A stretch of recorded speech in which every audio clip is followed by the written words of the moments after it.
మనకు పెద్ద ఈక్వేషన్లు ఏమీ లేని ప్రాబ్లం. నవ్వు ఇది కూడా చూద్దాం సార్. ఇది కూడా ఫస్ట్ నేను క్వశ్చన్ చదవాలి సార్. నాకు క్వశ్చన్ అర్థమవుతే లాజిక్ దానంతట అదే వస్తుంది sir. 2 friends, Telugu medium students తెలుగులో చదవండి సార్, నేను ఇంగ్లీష్లో చదువుతాను because I came from English medium.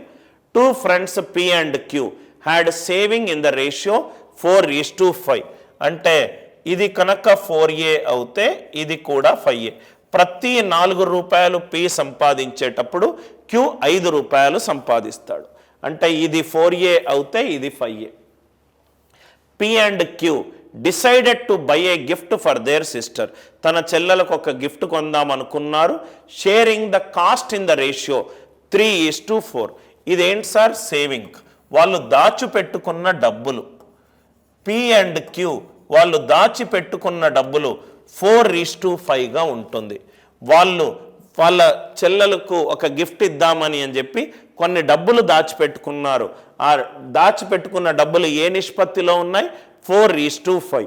అంటే ఇది 4A అవుతే ఇది 5A. షాప్కి వెళ్ళారు, ఒక గిఫ్ట్ కొందాం అనుకున్నారు. గిఫ్ట్కి సంబంధించి ఖర్చైన అమౌంట్ని ఏమంటాం సార్ ఇంగ్లీష్లో? ఎక్స్పెండిచర్. ఏ రేషియోలో ఉంది? 3x:4x రేషియోలో ఉంది. 3x:4x రేషియోలో ఉంది. ఇక్కడ వరకు నాకు అర్థమైంది. After buying the gift, it is noticed that amount left with P. తను దాచిపెట్టుకున్నదేమో 4A, తను ఖర్చు పెట్టిందేమో 3x. మిగిలిందంతా 4A - 3x. వేరియబుల్ అంటే నాకు అసహ్యము కాబట్టి క్వశ్చన్ని చూడంగానే నాకు అర్థమైంది. ఆన్సర్ ఆప్షన్ నుంచి లేపడమే బెస్ట్ మెథడ్. అనవసరంగా ఈక్వేషన్లు చరరాశుల మీద పడొద్దు. Amount left with P is 2/3 times his savings account. Amount left with Q is 45. Okay. Then the value of that gift. Gift బహుమానం యొక్క ఖరీదు. ఈ బహుమానం యాక్చువల్గా ఎవరు కొన్నారు? P and Q కలిసి కొన్నారు. కలిసి కొనడం అంటే షాప్కి వెళ్ళిన తర్వాత వీడు 3 రూపాయలు ఇస్తే వీడు 4 రూపాయలు ఇచ్చాడు, వీడు 3x ఇస్తే వీడు 4x ఇచ్చాడు. అంటే గిఫ్ట్ ఖరీదు 7x. అందుకే ఆన్సర్లన్నీ కూడా 7 మల్టిపుల్ ఉన్నాయి. 70, 140, 175, 105. దీంట్లో ఒక్క వాల్యూ మాత్రం కండిషన్ సాటిస్ఫై అవుతుంది. ఆ కండిషన్ సాటిస్ఫై అయ్యేదేంటో చూద్దాం.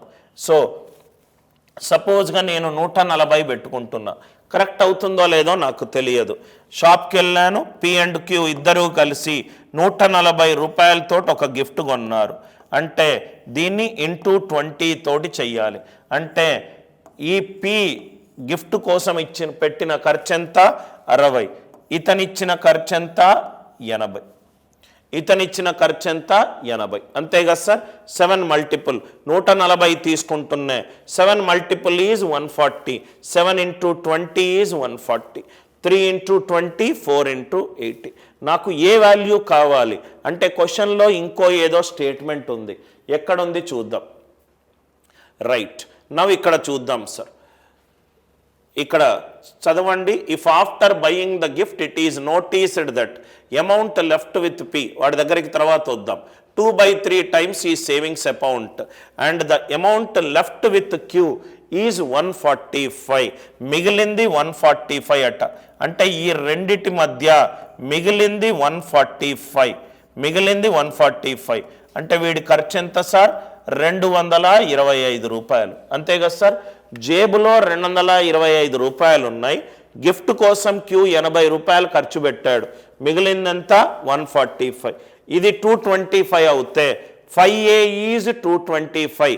ఏ ఏమో 45, ఇదేమో 180. చక్కగా నాకు అన్ని వాల్యూలు వచ్చాయి. 180, 225, 60, 80.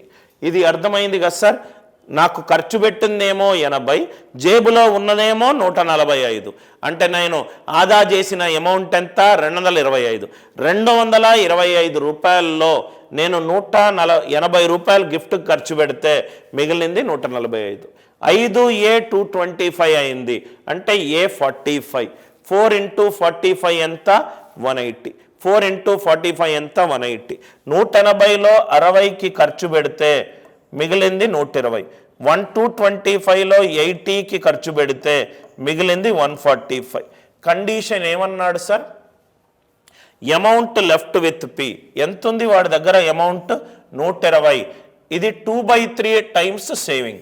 2/3 ఆఫ్ 180 ఏంటి సార్? 2/3 ఆఫ్ 180. 3 60ల 180, 62ల 120 మ్యాచ్ అవుతుంది కదా. 120 అనేది 180కి 2/3 లబ్ధము. 2/3 ఆఫ్ 180 ఎంత? 120. 120 ఈక్వలెంట్ టు 120 అయిపోయింది కదా సార్.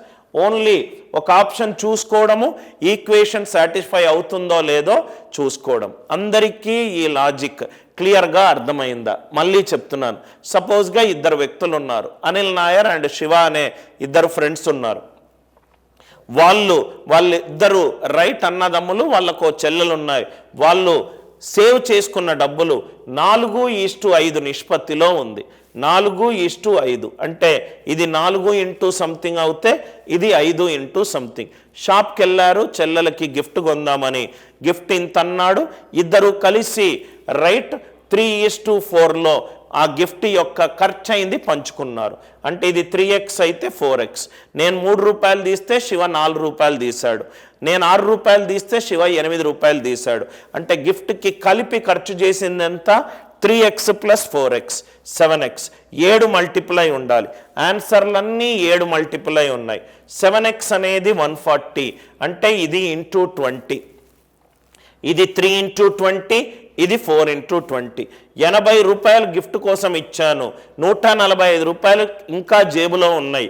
అంటే క్యూ మొత్తము ఆదా చేసింది ఎంత? 225.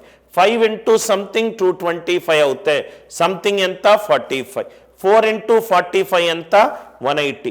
180 రూపాయల్లో 60 రూపాయలు చెల్లెలు గిఫ్ట్ కోసం ఖర్చు పెడితే మిగిలింది 120. ఇదేమో దీంట్లో 2/3 అంతట. 2/3 ఆఫ్ 180 ఎంత? 120. Are you all with me? Answer వచ్చేసింది. క్వశ్చనే కొంచెం చాటభారతం లాగా ఉన్నది. ఆన్సర్ ఏమో జస్ట్ సబ్స్టిట్యూట్ చేసుకుంటే చాలు. నాకు ఇప్పటి వరకు ఏ ఒక్క క్వశ్చను కూడా ఇబ్బంది పడే క్వశ్చన్ అని అనిపించలేదు. అన్నీ కూడా లాజికల్గా బేసిక్ ఫండమెంటల్స్ నుంచి